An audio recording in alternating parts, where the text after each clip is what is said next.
사랑하는 성도 여러분 평안하십니까? 네. 하나님의 상징물들이 여럿 있는데요. 우리 하나님에 살다 보니까 상징물들이 여럿이 있는데 그 중에 하나 뭐가 있죠? 하나하면 스타필드가 있죠. 모르겠어요. 스타필드가 상징물인지. 또 그 중에 하나가 하나님의 만남의 광장. 그렇죠. 옛날부터 유명했죠. 하나님의 만남의 광장 휴게소. 참 유명한 상징성이 있는 그런 건물입니다. 네, 지역 신문을 보니까요. 언제 이루어질지는 모르겠지만 이 고속도로 상공에 복합 쇼핑몰을 구성하고 또 지하철까지 연결해서 이 하나님 만남의 장소를 하나님의 명소가 되게 하겠다. 그렇게 플랜을 갖고 있는 그 신문도 있더라고요. 참 되기만 하면 교회 가까운 곳에 새로운 수도권의 랜드마크가 될 것 같은데요. 그렇죠? 우리 얼마나 가깝습니까? 이 하나님 만남의 장소, 만남의 광장이 이제 이 수도권의 랜드마크가 될 겁니다. 그러니까요, 여러분 이 고골 땅을 떠나지 마시기 바랍니다. 네.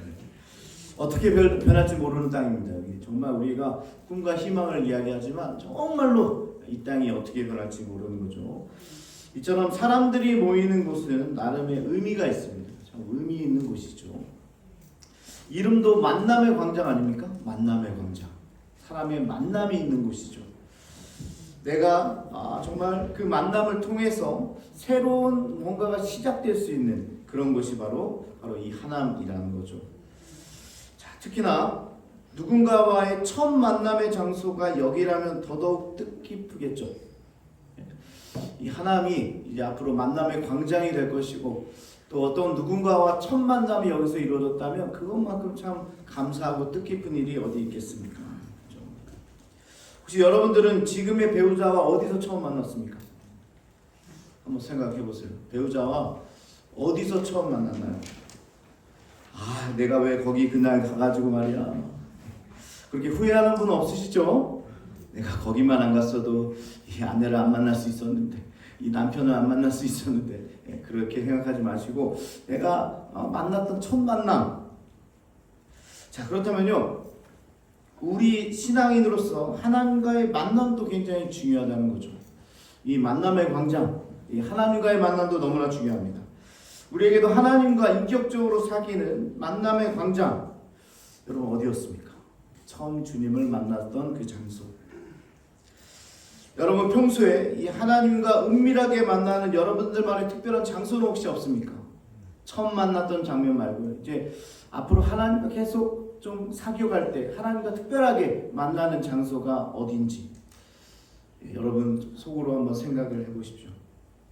이 헨리 나우엔이라는 영성 신학자는요, 영성 수업이라는 책에서 신앙생활 중에 자신만의 시간과 공간을 따로 떼어놓는 게 절대적으로 필요하다고 이야기합니다. 뭐예요? 신앙생활하면서 하나님을 만나는 장소, 하나님을 만나는 시간을 내 삶 가운데 따로 떼어놓는 것, 이게 굉장히 중요하다고 이야기하죠. 영성을 갖추기 위해서 일상에서 미리 정해놓은 하나님과의 만남의 장소가 필요합니다. 여러분 그 장소를 가지고 계십니까? 하나님을 만나는 곳, 하나님을 만나는 시간. 저는요, 신학교 다니면서 학교 안에 자그마한 기도실이 있었어요. 본관 1층에 자그마한 기도실에 그곳이 제가 하나님을 만나는 장소였어요. 힘들고 어려울 때, 마음이 답답할 때 그곳에 가는 거죠. 가서 무릎을 꿇는 겁니다. 그러면요, 기도실에 가면 내 안의 문제에서 벗어나 하나님께만 집중하게 되고 마음의 평안도 그 가운데 찾아오더라고요. 그래서 지금도 제 신학교에 갈 때 가장 먼저 들리는 곳이 그 기도실입니다. 하나님을 만났던 그 장소. 여러분 그래서요, 신앙생활에서 하나님과 나만의 공간은 너무나 필요하다. 하나님과의 만남의 광장이 있어야 된다는 거죠. 특별히요, 오늘 본문이 이를 설명하고 있습니다. 오늘 본문이 이 필요성에 대해서 이야기하고 있습니다. 오늘은 예수의 제자된 빌립이요, 지인인 나다나엘에게 찾아가 예수를 소개하는 장면인데요,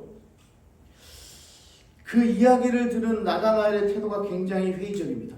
빌립 딴에는요, 가장 친한 친구 나다나엘에 가서 내가 만난 메시아 그리스도를 전해야 되겠다, 이 복음을 전해야 되겠다, 딱 찾아가서 내가 주님을 만났다 이렇게 이야기하는데 나다나엘의 태도가 굉장히 회의적이라는 거죠. 46절에 보니까 나사렛에서 무슨 선한 것이 날 수 있겠느냐.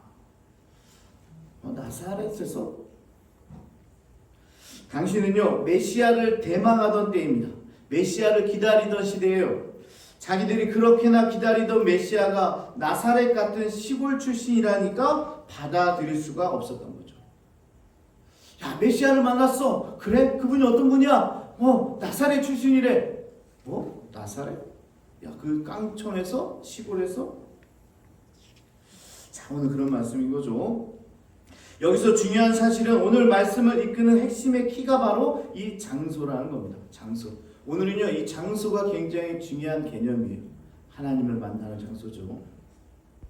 자, 말씀의 결론을 먼저 드리고 시작하면요, 나사렛이란 시골로서 남들도 알아주지 않는 그런 하찮은 장소와 나만의 공간인 무화과 나무 아래라는 두 장소가 만났을 때 엄청난 다이내믹, 역동이 일어나게 되고 결국 나다나엘은 예수님을 하나님의 아들이라 고백하게 된다는 말입니다. 이게 무슨 뜻인지 알겠어요? 아직 이해가 잘 되지 않으시죠? 예. 한번 우리가 어떻게 이런 결말이 나왔는지, 이 두 장소가 어떻게 연결이 되었는지 오늘 말씀을 차근차근 좀 살펴보도록 하겠습니다. 자, 오늘 본문 전에 예수님은 첫 사역을 시작하면서 제자를 불렀습니다. 그 가운데 빌립도 있었죠.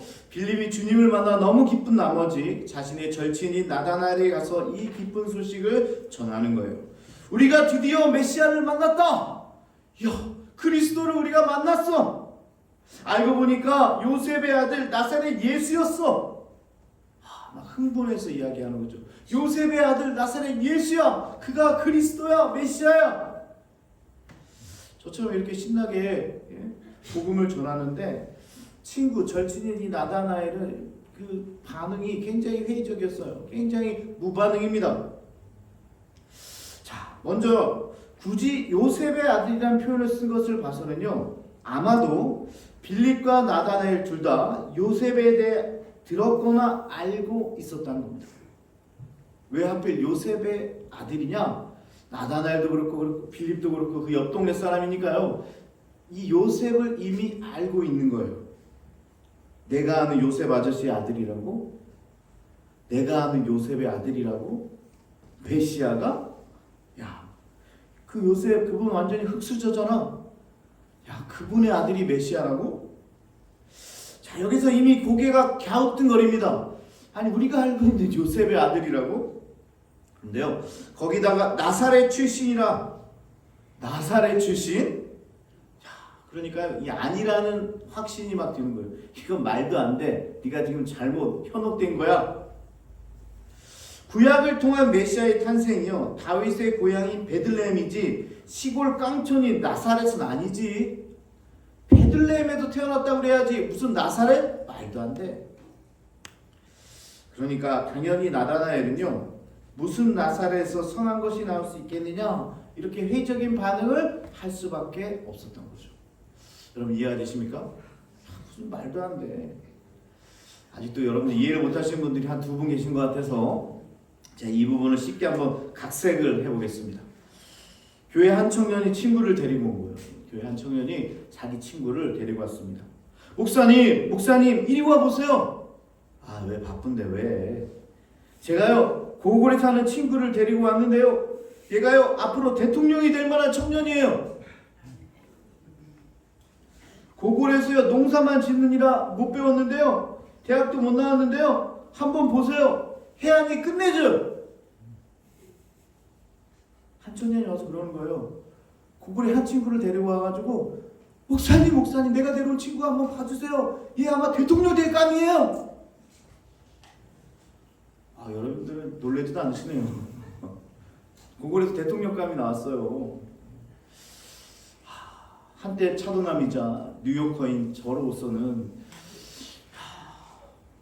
제가 어떻게 들리겠습니까, 이 이야기가. 제가 절대로 고골을 무시하는 거 아닙니다. 예를 들어 설명을 하려고 하는 거예요. 가장 먼저는 이 고골이 뭐하는 동네지? 근데 어떻게 이 동네에서 대통령이 나왔다는 거지? 둘째는요, 걔가 진짜 그런 애야? 진짜 그럴 만한 애인가? 이러지 않았을까요? 마치 그런 거죠. 예.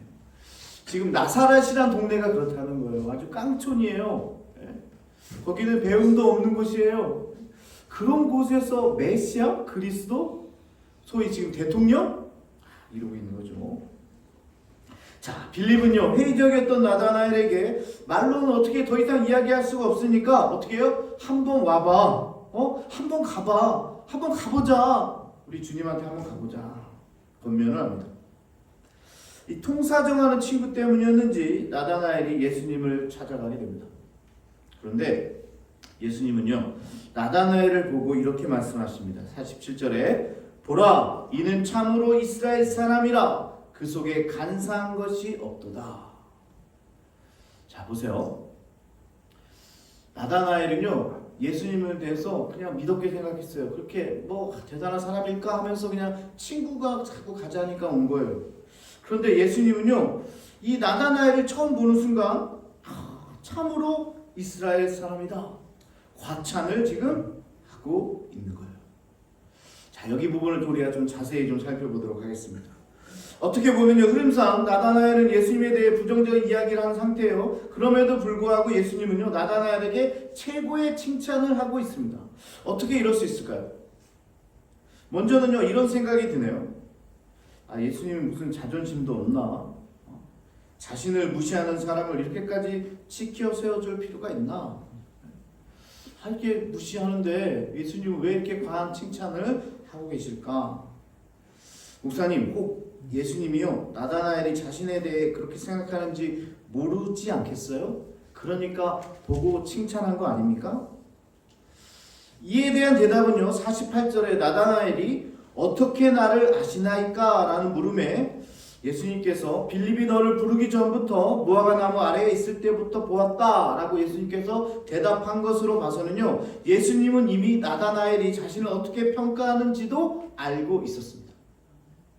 자, 알고 있었어요. 예수님이 나다나엘이 자신을 어떻게 생각하는지도 알고 있는 겁니다. 예수님이 이렇게 알고 있음에도 불구하고 과한 칭찬을 하시는 거예요. 여러분 여기까지 맞습니까? 그 이야기가 맞아요? 맞습니까? 네. 좀 말씀을 보면서요 그냥 받아들이지 마시고요. 우리 그렇게 하기로 했잖아요. 왜 그랬을까? 왜 성경에서 이렇게 전개되고 있을까? 깊이 생각도 하고 또 때론 의문도 품고 그랬으면 좋겠습니다. 어떻게 이렇게 자신을 회의적으로 이야기하는 사람에게 예수님께서 이렇게 과한 칭찬을 하실까? 하여튼 좋습니다. 여기까지는 100번 양보해서 그랬다고 칩시다. 원래 예수님은 그런 분이잖아요. 그죠? 자신을 비하하는 사람을 받아주시고, 아니 받아줄 뿐만 아니라 지켜 세워줄 수 있는 분이 바로 우리가 믿는 예수님이니까요. 아무리 회의적으로 얘기하고 믿지 않았다고 해도 우리 예수님은요 그렇게 칭찬할 수 있어요. 받아줄 수 있어요. 그럴 수 있어요. 자, 그런데요 다음 말씀을 보면 이번엔 나다나엘이 갑자기 딴 사람이 되어버립니다. 예수님은 그럴 수 있는데요 나다나엘이 49절에 당신은 하나님의 아들이시오 당신은 이스라엘의 임금이로소이다. 여러분 이건 말이 됩니까? 말이 돼요? 이건 진짜 아니지 않습니까? 아무리 양보하고 이해하려고 해도 도저히 이해가 되지 않습니다. 처음에 막 뭐라고 그랬잖아요. 근데 내가 너를 예전부터 알았다. 무화과 나무 아래 있을 때 봤다. 그랬더니 정말 당신은 하나님의 아들이십니다. 누가 좀 저에게 설명 좀 해주세요. 이게 어떻게 이렇게 될 수 있습니까? 이게 이야기 전개가 말이 돼요? 논리가 말이 됩니까? 나다나엘이 아무리 자신을 칭찬하고 미리 알고 있었다고 한들 어떻게 이렇게 갑자기 최고의 고백을 할 수 있느냐라는 것입니다. 처음부터 그랬던 것도 아니고요. 처음에는 뭐라 그러더만 뭐 회의적으로 무슨 나사렛 언론과 무슨 고골 땅에서 뭐 이렇게 처음에 그랬잖아요. 근데 어떻게 여러분도 아시다시피 당시 하나님의 아들이라는 표현은요 신성 모독에 가까울 수 있습니다. 이렇게 고백해서는요 목숨이 달아날 수도 있어요. 하나님의 아들이시다 이런 말은요 함부로 할 수 있는 이야기가 아니에요. 쉽게 할 수 있는 표현이 아니라는 겁니다. 자, 여러분 지금까지 전개를 좀 살펴보는데요 이해가 되십니까? 말씀 이해가 되세요? 저만 이해가 안 되나요? 다 지금 목사님 왜 이렇게 자꾸 태클을 거셔? 예수님 그러면 그런 줄 알지. 다 그런 표정들이신데, 자, 지금까지를 한번 정리를 해보겠습니다. 나다나엘은요, 예수님을 보지도 않고 나사렛 출신이라는 이유 하나만으로 평가절하했고, 그런 나다나엘을 보고 예수님은 참으로 이스라엘의 사람이다, 최고의 칭찬을 합니다. 이스라엘에 이 같은 자가 없다라고 칭찬한 거예요. 그랬더니 저를 어떻게 아시는데요? 라고 나다나엘이 물으니까, 무화과 나무 아래에 있을 때 봤지? 아하, 당신은 참으로 하나님의 아들이십니다. 오늘 이야기가 이런 이야기예요. 아마 이 고백은요, 참으로 하나님의 아들이다, 이 고백은 제자의 입에서 나온 예수 그리스도에 대한 첫 고백입니다. 예수님을 구원자 그리스도라고 고백하는 첫 고백이 오늘 나다나엘에서 나온 거예요. 그만큼 지금 여기 이 고백이 의미가 있다는 거예요. 예수님을 메시아 구원자 그리스도라고 고백한 사건입니다. 하여튼 지금 대화가 이렇거든요. 그런데 여러분들 표정 보니까 다들 그냥 아멘하고 받아들이는데, 왜 목사님만 자꾸 토를 달고 태클을 걸고, 왜 그러신, 왜 빨리 지나가지 왜 이걸 자꾸 붙들고 있냐, 이런 표정들이신데, 자, 그럼요, 제가 여러분들을 만나기 전에 이미 스타필드에서 봤다. 그럼 여러분 어떻게 하실래요? 이 권사님, 제가 사실 이 교회 오기 전에 스타필드에서 봤습니다. 오늘 새로 오신 우리 반주자님 계신데요. 반주자님 오늘 처음 오셨는데 사실 제가 지난주에 스타필드에서 뵀습니다. 어떻게 얘기하실래요? 야, 목사님 이 세상에서 가장 위대한 목사님입니다. 이렇게 고백하실래요? 오늘 그런 얘기를 하니까요. 그냥 넘길 얘기가 아니에요. 한 성도가 있었어요. 너무 여러분들이 이해를 안 하시는 것 같아서, 아니면 못 하시는 건지 제가 한번 또 다른 이야기를 해드리겠습니다. 한 성도가 있는데 조금 많이 특이하게 생겼어요. 그냥 보통으로 생긴 게 아니라 굉장히 특이하게 생겼어요. 그런 얼굴 있잖아요. 한번 보면 잊혀지지 않는 얼굴, 특이한 얼굴. 여러분 옆 사람 쳐다보지 마시기 바랍니다. 여러분일 수 있어요. 네, 특이하게 생긴 얼굴. 하여튼 이 친구가 조장로님 댁이죠. CU 앞에서 담배를 피우고 있는 거예요. 그래서 제가 CU에 갔다가, 장로님 댁에 갔다가 딱 보니까 생긴 것도 굉장히 특이하게 생겼고, 거기다가 하필 편의점 앞에서 담배를 피우고 있어. 그래서 참 이상하게 본 거예요. 뭐 이상한 사람이 다 있다. 인상이 안 남으면 그게 이상하죠. 그런 사람 보면. 근데요, 그 성도가 주일날 예배에 나온 겁니다. 야, 그래서 제가 그랬죠. 성도님, 지난 수요일날 CU 앞에 있었죠? 그랬더니요, 한 번 보면 잊을 수 없는 얼굴을 가진 그 성도님께서 갑자기 제 옆에서 무릎을 꿇는 거예요. 와, 목사님 대단하십니다. 목사님이야말로 시대의 참 목자이십니다. 제가 좀 과장을 했지만요, 오늘 말씀 이런 거 아닙니까? 이게 좀 이해가 되세요? 무화과 나무 아래에서 봤다. 그게 뭐라고? 그게 그렇게 대단한 건가요? 그 본 게 대단한 거예요? 나다나엘이요, 예수님을 하나님의 아들이라 고백하기까지 여기에 뭔가가 숨겨져 있다는 느낌은 지울 수가 없습니다. 여기 뭔가 있구나. 이 궁금증을 풀 수 있는 열쇠는 행간을 읽는 것뿐입니다. 행간을 읽을 수 있어야 되는 거죠. 중요한 단서는요, 무화과 나무 아래입니다. 잘은 모르지만 그 장소가 굉장히 중요해 보여요. 그죠? 무화과 나무 아래. 핵심은요, 무화과 나무 아래에 있는 너를 봤다는 건데요, 나다나엘에게 있어 무화과 나무 아래는 일상의 장소가 아니라 자신만의 특별한 장소였음이 틀림없습니다. 그냥 일상생활한 장소가 아니라 특별히 가는 곳이었어요. 특별한 장소였어요. 당시 경건한 사람들은요, 보통 정원수 아래에 자리를 깔고 말씀을 읽고 기도를 했습니다. 당시 사람들이 그랬어요. 경건한 사람들이 정원수, 큰 나무 밑에서 자리를 깔고 하나님을 만나고 기도를 했다는 거예요. 여러분 어거스틴 아시죠? 이 어거스틴도 무화과 나무 아래에서 죄 때문에 울다가 성경을 읽고 회심을 했었죠. 어거스틴에게 있어서 무화과 나무 아래는 아주 특별한 장소입니다. 여러분 석가도 아시죠? 이 보리수 나무 아래에서 깨달음을 얻잖아요. 이렇듯 나다나엘에게도요, 이 무화과 나무 아래는요 하나님을 만나는 아주 특별한 장소였다는 겁니다.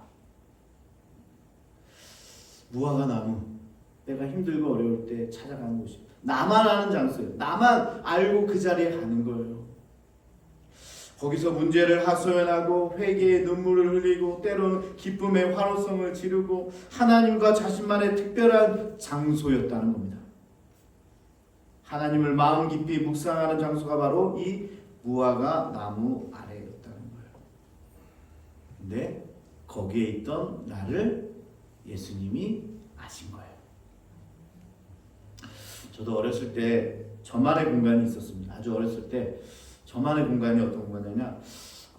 제가 여러분 뭐 여러 차례 말씀드렸다시피 제가 누나 넷의 아들 하나잖아요. 그죠?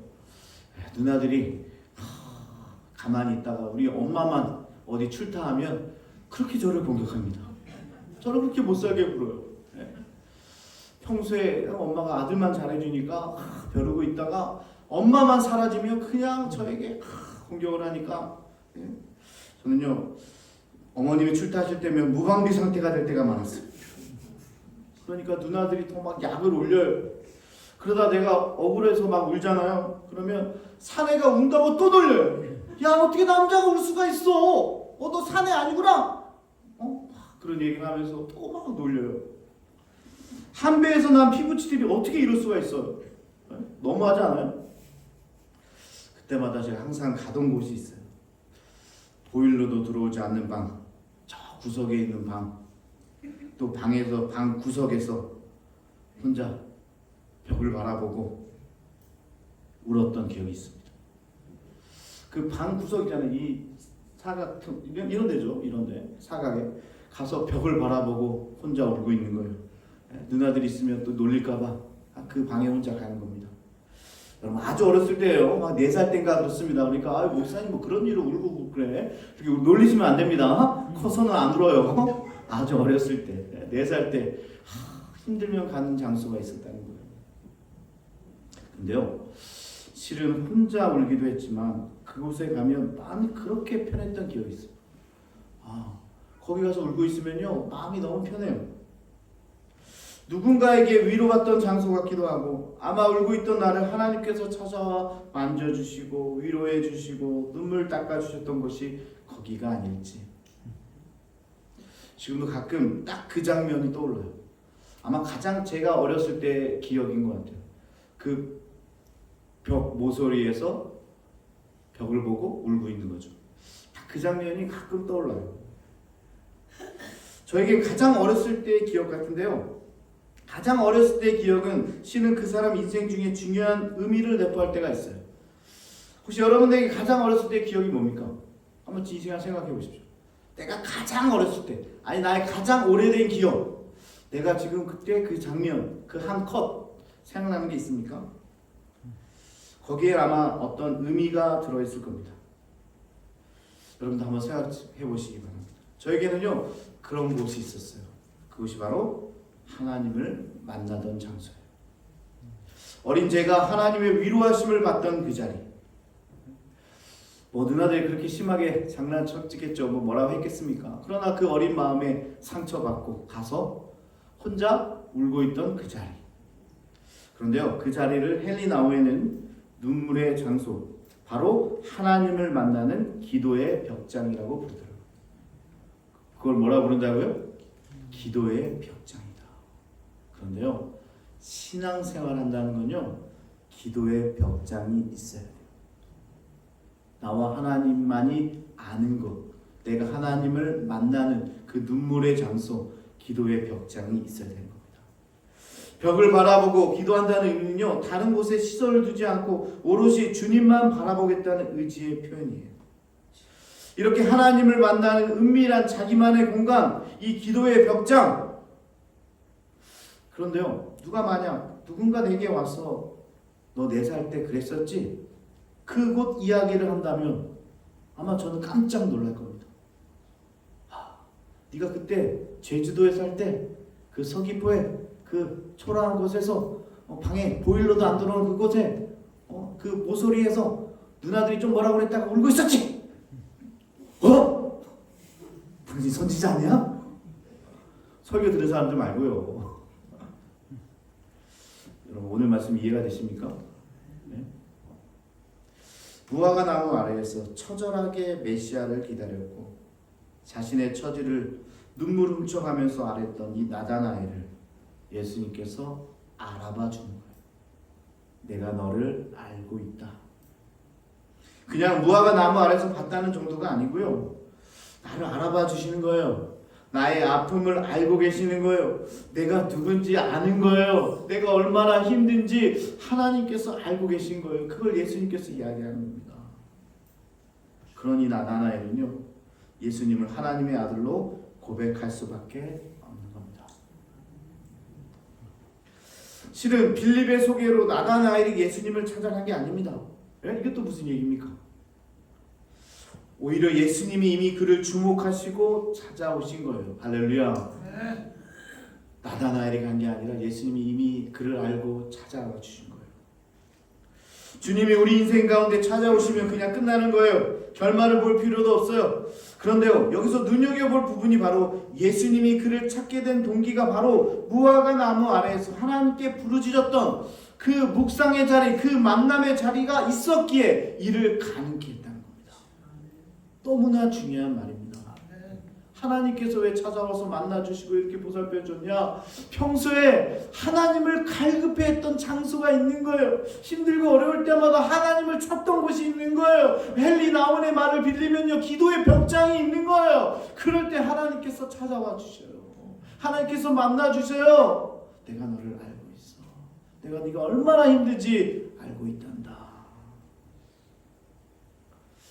하나님과의 만남의 장소, 기도의 벽장, 실제적인 장소이든 하나님과 만나는 시간이든 이게 있어야 됩니다. 사랑하는 성도 여러분, 이게 있어야 돼요. 이게 있어야 신앙생활 할 수 있어요. 이게 엄청난 파워라는 사실을 여러분 믿으시기 바랍니다. 저는 중학교 때 전도사님의 소개로 큐티라는 걸 시작했어요. 처음 했어요. 매일 말씀을 묵상하는 게 얼마나 좋았든지 학교에요, 큐티 책을 가져갔어요. 좀 일찍 가서 큐티에 하나님 말씀을 묵상했어요. 그리고 공부를 하기 시작했어요. 그때 그래서 제가 목사가 됐나 봐요. 매일같이 묵상하는 게 얼마나 좋았는지 몰라요. 하나님 말씀을 들으면요, 얼마나 감사했는지 몰라요. 밤에 기도할 때 하나님 말씀대로 되는 것을 내 삶 가운데 느끼니까요, 얼마나 감격했는지 몰라요. 다른 애들은 영어책을 피고 수학책을 필 때 저는 말씀 큐티책을 폈어요. 그리고 하나님을 만났어요. 오롯이 하나님과 만나는 시간이 있었어요. 나다나엘의 평소의 이 묵상이 주님을 만나는 기회가 되었고 결국 더 큰 축복을 누리게 됩니다. 마지막 절이죠. 50절에 내가 너를 무화과 나무 아래에서 보았다고 함으로 믿느냐? 이보다 더 큰 일을 보게 되리라. 주님을 만난 사람은요, 이 말씀이 실제가 될 겁니다. 기도의 벽장에 있는 사람들에게는요, 지금 본 것보다 더 큰 놀라운 하나님의 역사가 여러분 삶 가운데 펼쳐질 줄로 믿습니다. 고골 땅에 대통령이 나올 줄로 믿습니다. 왜? 하나님 말씀을 들으고 하는 그런 만남의 장소가 있는, 이 만남의 광장이 있는 곳이기 때문에 그런 거죠. 훌륭한 지도자들이 이곳에 나올 줄로 믿습니다. 훌륭한 과학자들이 이곳에 나올 줄로 믿습니다. 훌륭한 정치가들이 여기에 나올 줄로 믿습니다. 고골이라고 무시하지 마십시오. 하나님과의 만남, 이게 얼마나 인생에 중요한지 더 큰 일을 보게 될 줄로 믿습니다. 내 힘과 능력으로 얻는 결과가 아니라 주님을 만날 때 우리가 상상할 수 없는 것들을 보게 될 것입니다. 여러분 믿으십니까?